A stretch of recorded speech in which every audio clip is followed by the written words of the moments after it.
வணக்கம் நண்பர்களே. இசை விசால் சீரியல் செம பரபரப்பாக போயிட்டு இருக்குன்னே சொல்லலாங்க. பரபரப்பான கட்டத்தில் தாலி பிரித்து கோக்கும் ஃபங்க்ஷன் நடக்குது.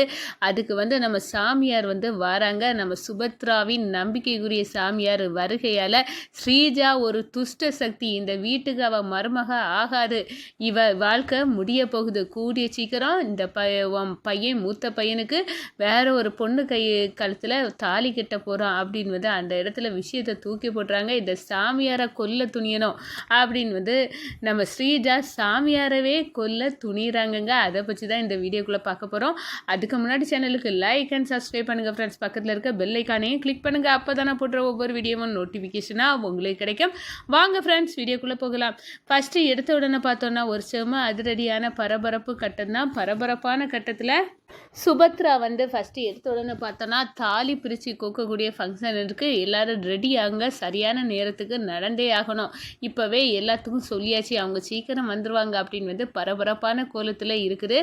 இந்த சைடு பார்த்தோன்னா நம்ம ருக்குமணி செம்ம கோவப்படுறாங்க. என் பொண்ணுக்கு கிடைக்காத வாழ்க்கை அந்த இசைக்கு கிடச்சிருக்கு, அவளை பற்றி ரகசியம் நம்மளுக்கு தான் தெரியுமா, அவளுக்கு காது கேட்காது, அதோட பார்த்தோன்னா அவளுக்கு ஜாதகம் பொய் ஜாதகம், இந்த ரெண்டு ரகசியத்தை வச்சு அவளுக்கு வாழ்க்கையை நான் உடைக்கிறேன், அந்த விசாலு கூட அவள் எப்படி சேர்ந்து வாழ்வா அப்படின்னு நானும் பார்க்குறேன். என் பொண்ணு இங்கே அழுதுட்டு இருக்கணும், அவள் மட்டும் அவ்வளோ பெரிய சொத்து சாம்ராஜ்யத்துக்கு மருமகளாக போகணும், காலம் ஃபுல்லாக அவள் சும்மா கால் நீட்டி போட்டுட்டு சாப்பிட நான் பைத்தியக்காரியா, என் பொண்ணு கஷ்டப்படுறா, அப்படியெல்லாம் நான் விடக்கூடாது அப்படின்னு ருக்கு ஐடியா பண்ணிட்டு இருக்காங்க. இந்த சைடு பார்த்தோன்னா நம்ம சுபத்ராவுக்கு தகவல் வருது.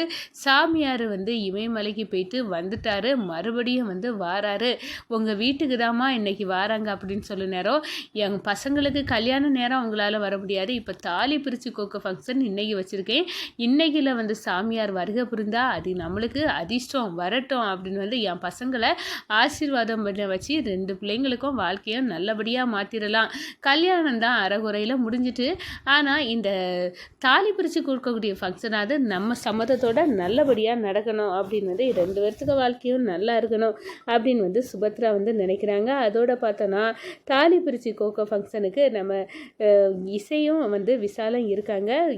விசாலுக்கு செம கோவம், இவ கழுத்தில் தாலி கட்டுனதே மறைஞ்சிருந்து முக்காடு போட்டு மனைவி ஆயிட்டா, ஆனால் இவ கூட வாழ ஒரு நொடி கூட எனக்கு மனம் இல்லை, ஆனால் இப்போ என்ன பண்ண, வேறு வழி இல்லாமல் இவகிட்ட இருக்க வேண்டியதாக போச்சு அப்படின்னு அந்த இடத்துல செம கோவமாக கொந்தளிக்கிறாங்க. முக்காடு போட்டு இந்த இசை எனக்கு மனைவியாக ஆயிட்டா, இப்போ இவளுக்கு முறைப்படி நான் தாலி பிரித்து கோர்க்கிறது தான் கேடு அப்படின்னு இவளை மறக்க தான் நான் தினம் தினம் குடிச்சிட்டு கிடக்கேன் அப்படின்னு அந்த இடத்துல விசால் நினைக்கிறேன். இசை கூட இந்த தாலி பிரித்து கோக்கக்கூடிய ஃபங்க்ஷனை வைக்கிறதுக்கே எனக்கு அவமானமாக இருக்குது அப்படின்னு கொந்தளிக்கிறாங்க. அதே நேரம் நம்ம ராகவுக்கு இவ ஒரு கொலகாரி ஸ்ரீஜா, ஆனால் நான் வர்ஷினி காலத்தில் தாலி கட்ட முடியலை, இப்போ தாலி பிரித்து கோக்கக்கூடிய ஃபங்க்ஷன்லேயும் இவ என்னோட மனைவி அப்படின்னு நான் ஸ்ரீஜாவை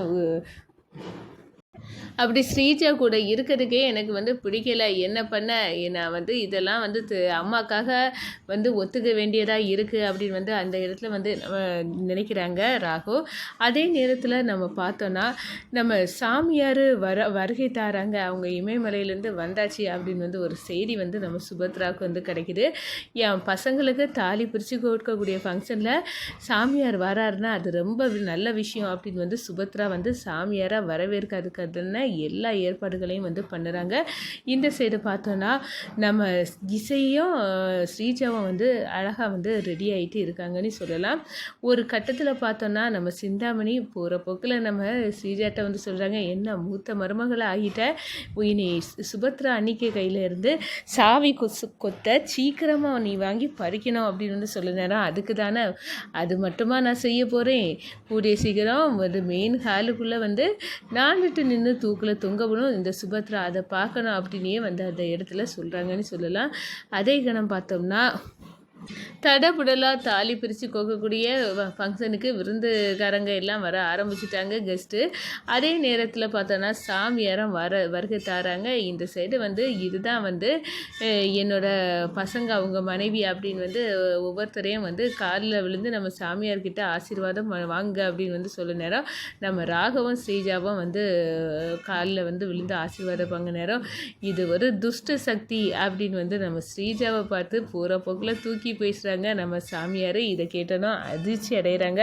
இந்த பொண்ணு சரி கிடையாது சுபத்ரா, இவ உன் வீட்டு மருமக இதுக்கே வந்து சரியில்லை, இவளுக்கு மேலே வந்து துஷ்ட ஆத்மா இருக்குது, துஷ்ட சக்தி இவ அப்படின்னு வந்து அந்த இடத்துல சொல்கிறாங்க. இதை கேட்டதும் நம்ம ஸ்ரீஜா வந்து நடுங்கி போகிறாங்க. என்னடா நான் எவ்வளோ கெட்டப் பண்ணி நான் இந்த வீட்டு மருமக அப்படின்னு வந்து இடத்த பிடிக்கிறதுக்கு நான் எத்தனை கொலை வேணாலும் பண்ணிக்கிட்டு நான் நுழைஞ்சிருக்கேன். அந்த அளவுக்கு நான் வந்து இதுக்காக வந்து 20 வருஷ கனவு, நீ ஈஸியில் வந்து என்னை துஷ்ட சக்தின்னு வந்து என்னை துரத்தி விடலாம், நீ பார்த்தியா, அது மட்டும் நடக்காதுடா இப்போ அப்படின்னு வந்து அந்த இடத்துல கொந்தளிக்கிறாங்க.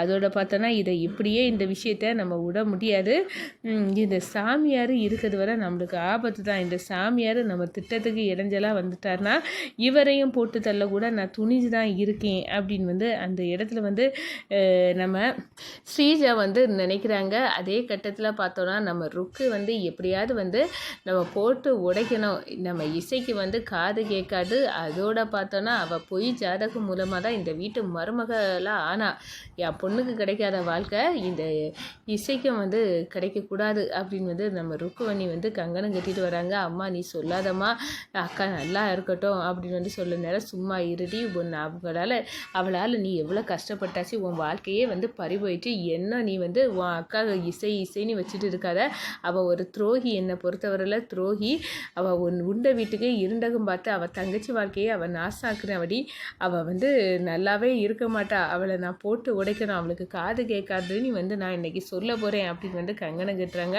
அம்மா நீங்கள் சொல்லக்கூடாது அப்படின்னு வந்து அந்த இடத்துல நம்ம வர்ஷினி ருக்குக்கு காலில் விழுந்து, இந்த பாருமா இந்த உண்மையை நீ சொல்லிடாத அக்கா, வாழ வேண்டிய வாழ்க்கை நல்லா இருக்கட்டும், நீ இந்த உண்மையை சொன்னியன்னா நான் உயிரோடு இருக்க மாட்டேன் அப்படின்னு வந்து நம்ம வர்ஷினி வந்து ருக்குக்கிட்ட மிரட்டுறாங்க. இதை கேட்டதும் நமக்கு வந்து வாச்சிருக்கு பாரு அக்கா அக்கான்னு தூக்கி வச்சுட்டு, அவள் இசை என் வயிற்றுலேயே பிறந்தா, ஆனால் என் வயிற்றில் பிறக்காத அவளுக்காக இவ்வளோ வந்து போராடுது, நமக்கு நான் பெற்ற பொண்ணு ஏன் இப்படி இருக்கா, அவள் பிழைக்க தெரியாதவளா இருக்கான்னு எனக்கு தோணுது அப்படின்னு வந்து அந்த இடத்துல நிற்கிறாங்க. ஆனால் நம்ம போய் இந்த தாலி பிரிச்சு கோக்க ஃபங்க்ஷனை போய் பார்க்கலாம் அப்படின்னு வந்து சொல்கிறாங்க. நீ வேணா போய் தோலை, நான் வரமாட்டேன், நான் வந்து வந்தேன்னா நான் இசைக்கு வந்து காது கேட்காதுன்னு போட்டு உடைப்பேன், அப்போ நீ வரவே வேண்டாமா, நீ இங்கே இருந்துக்க, நான் போயிட்டு வரேன் அப்படின்னு வந்து நம்ம வர்ஷினி வந்து வராங்க. அப்போ தான் அந்த சாமியார் வர்ஷினியை வந்து கூப்பிட்றாங்க, இங்கே வாமா அப்படின்னு வந்து அந்த இடத்துல வர்ஷினிக்கு ஆசீர்வாதம் வழங்குறாங்க.